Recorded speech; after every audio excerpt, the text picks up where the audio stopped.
Il est 8h47. Marc Fauvel. Et à la une des choix de France Info, un petit robot, il s'appelle Acroban. Ses concepteurs viennent de le présenter à l'occasion d'un salon consacré à la robotique qui se tient en ce moment même à Lyon. Bonjour Pierre-Yves Oudéyer. Bonjour. Vous êtes l'un de ses papas, l'un de ses concepteurs, en duplex avec nous depuis les studios de Radio France à Lyon. Vous travaillez à l'Institut national de recherche en informatique et en automatique, c'est à Talence, près de Bordeaux. Vous allez nous dire dans quelques instants en quoi votre robot n'est pas tout à fait comme les autres. D'abord, il ressemble à quoi cet Acroban ?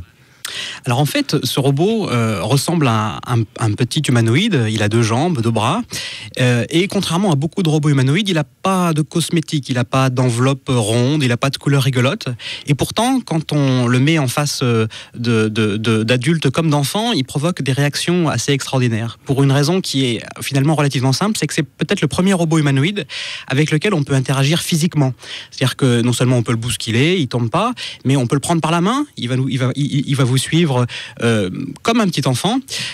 Et ça, c'est rendu possible grâce à plusieurs innovations. C'est par exemple le premier robot humanoïde qui a un corps composé de matériaux mous, c'est-à-dire à peu près comme tous les êtres vivants, mais à peu près comme aucun autre robot jusqu'à présent. Et puis, par ailleurs, c'est un robot qui a par exemple une colonne vertébrale, qui est par exemple un élément essentiel pour justement interagir physiquement avec l'environnement. Et de la même manière, il y a relativement peu de robots jusqu'à maintenant qui ont ce genre de morphologie. Alors, si on vous comprend bien, ça veut dire que les robots qu'on fait, ceux qu'on a l'habitude de voir très régulièrement, ils sont très intelligents, mais ils sont intelligents parce que on leur a appris, on leur a mis ça dans leur logiciel, mais si on les met devant une situation qu'ils connaissent pas, si on leur tend la main par exemple, ils sont un peu perdus, c'est ça ?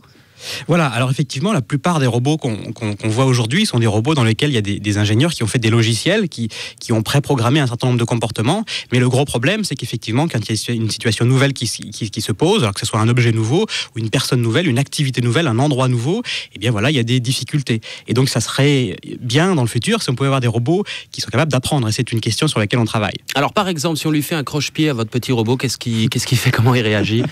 alors, tout d'abord, si on lui fait un croche-pied, comme la plupart des humains, il va se casser la figure. Mais justement, c'est ça sa grande force, c'est que c'est pas grave s'il se casse la figure, parce qu'il va être capable d'essayer de se relever, et puis il va être capable d'essayer des nouveaux mouvements, peut-être la prochaine fois de se mettre, quand il voit quelqu'un approcher, de se préparer à anticiper sa réaction.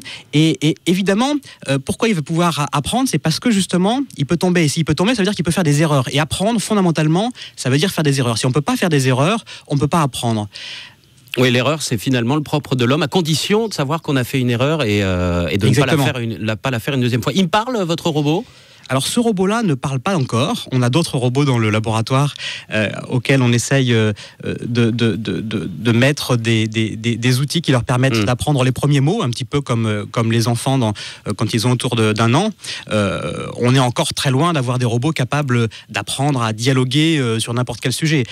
Aujourd'hui, on en est au stade d'arriver à leur apprendre un mot nouveau correspondant à un objet qui est dans leur entourage. Et déjà, ça pose des problèmes scientifiques et technologiques très compliqués. C'est à la fois fascinant ce que vous racontez et un tout petit peu inquiétant, non ? Parce que si les robots nous ressemblent, s'ils sont capables d'apprendre comme nous, non, ça vous inquiète pas ? Ça pose pas des soucis aux scientifiques d'ordre éthique, par exemple ? Alors en fait, justement, effectivement, il y a des questions éthiques et sociétales, même plus généralement, qui se posent et qui sont très importantes, parce que bien que, par exemple, nous, on développe ces robots dans un cadre de recherche fondamentale, avant tout pour comprendre comment l'humain peut apprendre des choses nouvelles, et on utilise la machine comme un modèle, mais beaucoup de gens réfléchissent à mettre des robots dans le quotidien de Monsieur Tout-le-Monde pour accompagner, par exemple, des personnes qui ont des difficultés physiques ou cognitives et maintenir leur autonomie à la maison. Et donc, on penserait aux robots comme des outils supplémentaires à disposition de la famille, des infirmières, du personnel médico-social, qui permettraient, par exemple, de maintenir un contact en permanence avec la personne quand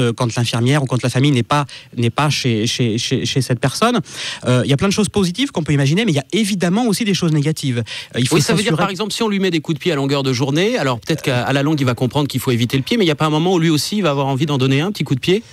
Alors, ça dépend, il n'en est pas là encore. Hein. Il n'en est pas, d'une part, il n'en est pas là. Et par ailleurs, ça dépend aussi de ce qu'on va mettre dans son cerveau. Parce que de toute manière, un robot n'apprend pas à partir de rien. Il apprend à partir d'un certain nombre d'outils qui sont dans son corps quand il arrive dans le vrai monde. De la même manière qu'un enfant, d'ailleurs, il naît avec un certain nombre d'outils qui sont des sortes de de choses qui vont le guider dans son comportement tout au long de son existence. Et évidemment, selon les outils qu'on va lui mettre à disposition, on va favoriser plus ou moins effectivement ce genre de comportement. Alors vous le présentez depuis hier lors de ce salon à Lyon. Comment réagissent les humains face à lui ? Alors, de manière générale, face à un robot comme ça, il y a une surprise très positive qui se passe. En général, les gens approchent avec une petite moue, c'est une sorte de tas de métal, et puis à partir du moment où il commence à bouger, il y a des mouvements très naturels, très biologiques, et puis à partir du moment où on le prend dans les bras, alors quelque chose d'un petit peu magique se passe. C'est-à-dire qu'il y a une sorte d'illusion de la vie qui sort de ce tas de métal, et puis avant tout, c'est le plaisir qu'on observe, et en particulier chez les enfants, même les jeunes enfants pour qui c'est véritablement une joie d'interagir avec... On imagine le formidable compagnon de jeu que ça pourrait être pour tous les petits garçons et les petites filles, votre robot. Merci Pierre-Yves Oudéyer, l'un des papas scientifiques donc, de ce robot Acroban présenté à Lyon jusqu'à demain. Tout de suite le duel sur France Info.